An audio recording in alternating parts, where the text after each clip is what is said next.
Helen Cole, and I'm editorial director of Imaging Technology News Magazine.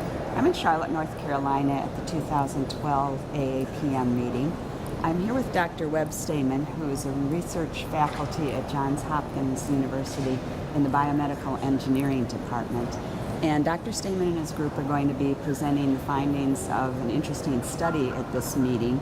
It has to do with a new iterative technique for CT and contending with implants.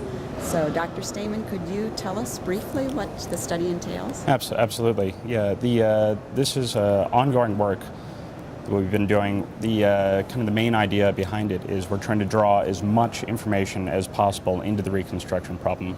Ordinarily, you have a CT scanner, it collects your projection data, and that's the basis of forming your image.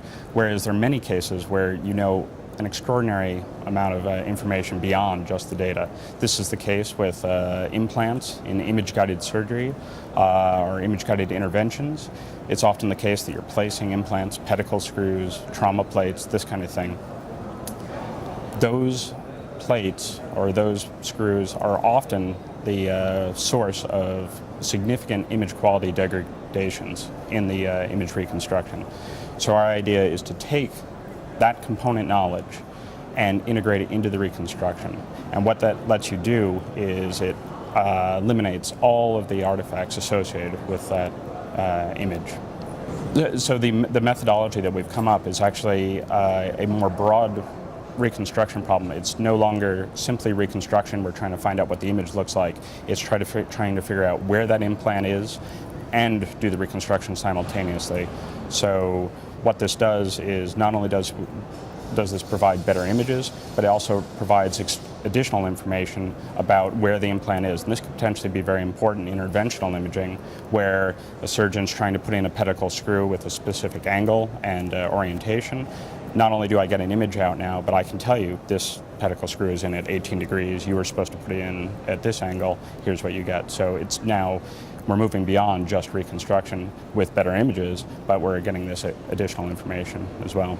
That's exciting, because I understand that there's, you expect the amount of implants in people to be growing, and there's... Yeah, it's definitely been coming more with an aging population that we're seeing greatly increasing number of these implants being put in patients, and they're particularly troublesome. If you want to, when you do imaging, when a person has an implant, the imaging is often associated with looking at features of that implant. Do you have good integration around the implant? Was there slippage? So there's this conundrum that the thing I'm looking at is actually causing these great image quality degradations. Using our technique, hopefully we'll be able to pull in that extra information and really provide a much higher diagnostic quality imaging for these kinds of devices.